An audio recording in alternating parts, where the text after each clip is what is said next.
putting opinion out the door, this is probably one of the best wild brown trout fisheries in the country.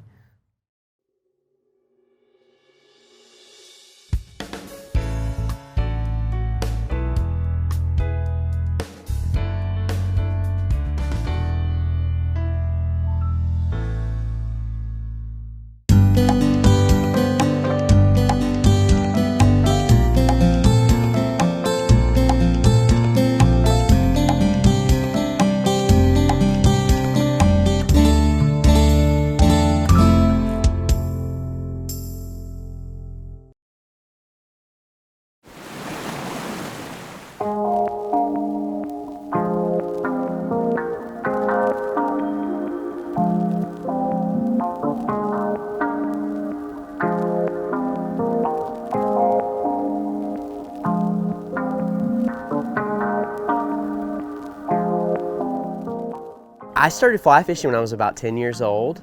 Kind of got my hands on a fly rod and self-taught for many years and discovered some of the local streams in Damascus, Virginia, and it just all took off from there. So I moved to this part of the world from Central Virginia, and I really didn't have anybody that fly fished. All of my other family members did what we call conventional fishing, which is the standard type. But when we relocated here, my best friend in 6th grade and I, we both learned to fly fish together. Sort of bounced, learning how to cast, and he's still my best friend to this day, so it's pretty cool. It's kind of just a weekend, passion that just something I always thought about doing. I probably didn't take college too seriously and spent more time on the water than in the class, so started out working, selling fly fishing equipment, and one thing led to another, and folks asked me to take them fishing, and I found myself really enjoying people catching the fish, and more so than I enjoyed catching it, and it was honestly something I fell into accidentally. It's pretty fun. There's always been a few fishing guides in the area, folks that were local, that were hired to take outside folks fishing. Initially, I feel like the fly fishing to this area was probably take more folks from the outside, outside of our area were fishing.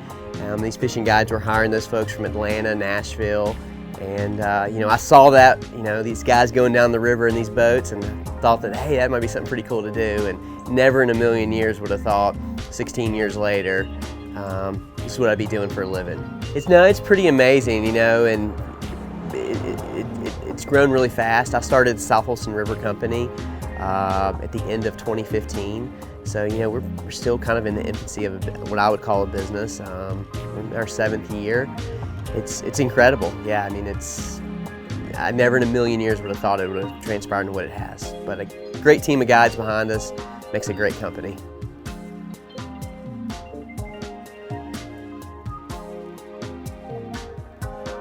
This river in particular comes straight off the mountains.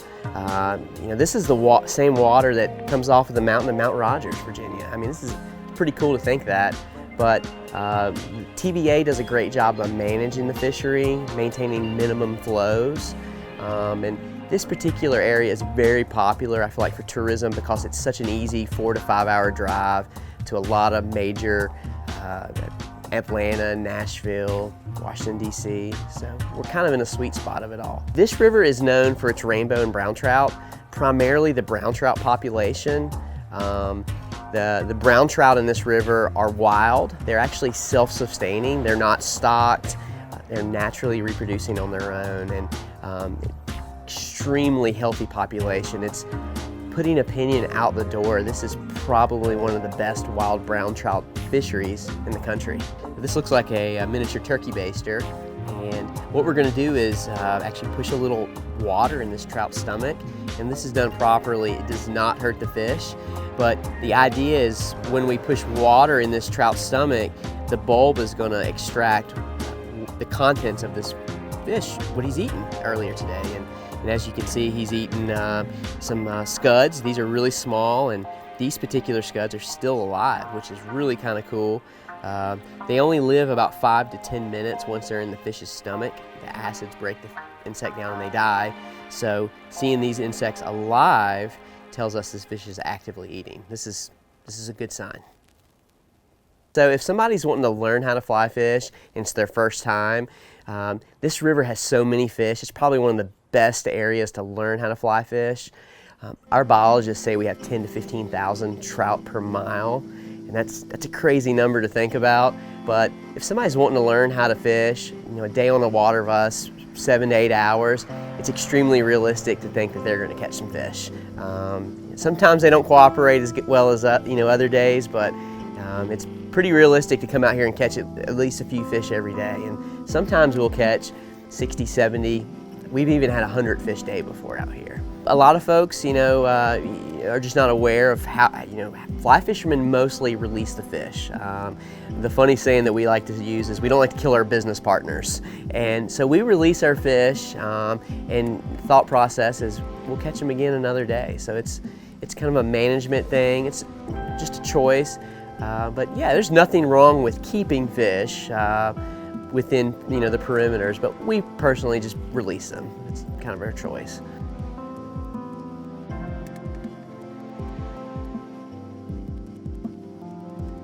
My business is operated more of a social media online basis. We're partnered with Tailwaters Lodge on the river, so you can find us through Tailwaters Lodge. But our clients usually, if they're traveling from outside of the area, they stay at a rental property or at our lodge, and we just pick them up and at their place, and we hit the water. Someone that approaches us with maybe, we'll say, a developing skill set. We have methods that we use that catch fish a little bit easier. We do what we call nymph fishing. We fish these little strike indicators that help us detect the strike a little bit easier.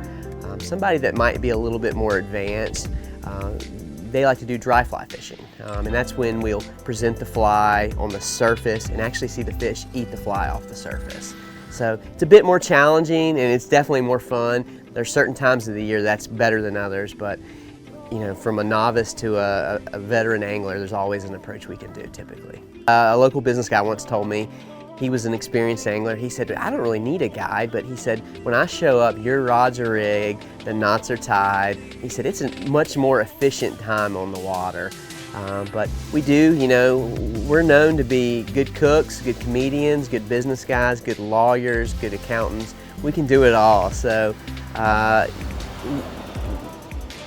we have folks of all skill levels that hire us, and the advanced people, it's an efficient way to spend their time on the water, and some folks don't have boats as well, so that's another tool we have at our disposal. Yeah, so fly fishing's about, each one of these flies are hand tied. I tie all, but maybe 2, and there's probably no less than 6,000 in here, and I have about 5 minutes in each one. But we don't just pick colors randomly. All of these flies are designed to replicate an actual aquatic insect. So fly fishing is replicating what the fish are actually eating. And this river is known for a lot of its really small flies. These are called midges, and this fly right here is responsible for catching a lot of big fish, believe it or not, and it's replicating, as I mentioned, an insect that actually lives in the water. Not all fly fishermen tie their own flies. I'd say probably 70–75% of them do, but for us guiding, it's almost a necessity. Because we need flies. We go through maybe 10 to 12 a day, and if you buy these, they're $3 a piece, so it adds up. And we have some certain flies that we tie that are kind of specific to this water that we sort of claim as our guide flies, and you can't buy those, and that's something that's kind of neat. And the gratification you get from catching a fish on a fly you tied is pretty cool. So March through kind of November is our busy season. A lot of the guides are on the water from March until November, probably almost every day. And it's, starting in November and December, January, February, it's a bit slower. Fishing can be good in the winter months, but spring and fall are probably some of our better times April is probably one of our busiest months of the year. So we do half-day and full-day trips.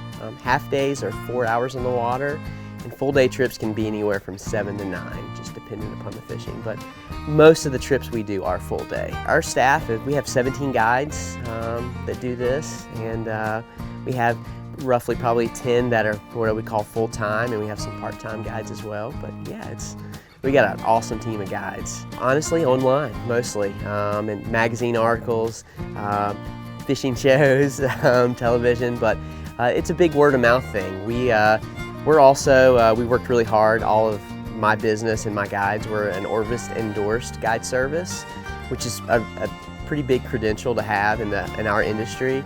And we worked a little harder to get that. And Orvis is recognized as one of the leading outfitters in fly fishing worldwide.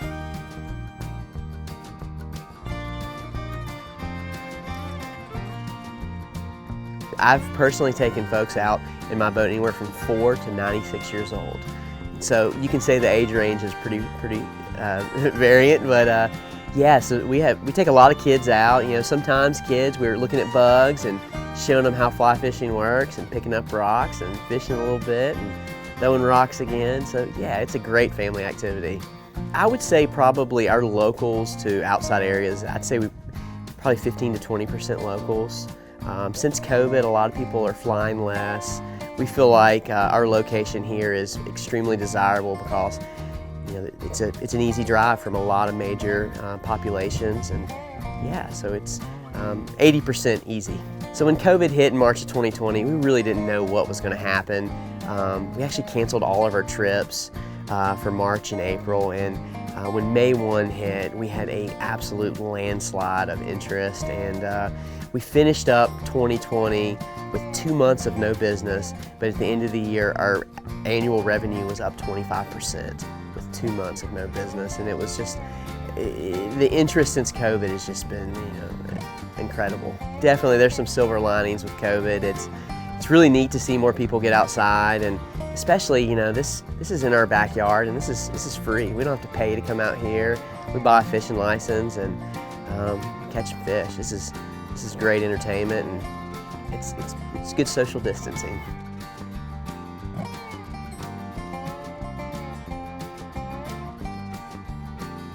In 10 years from now,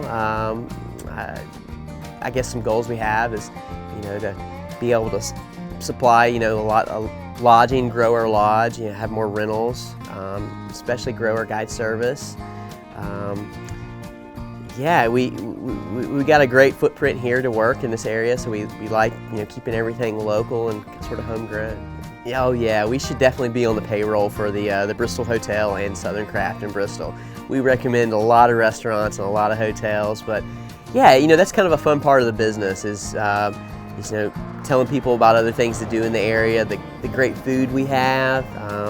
Bristol's got such an incredible restaurant list, and it's pretty neat, and tell them about the country music, and it's neat to see people from DC and Nashville come here and be impressed by what we have to offer.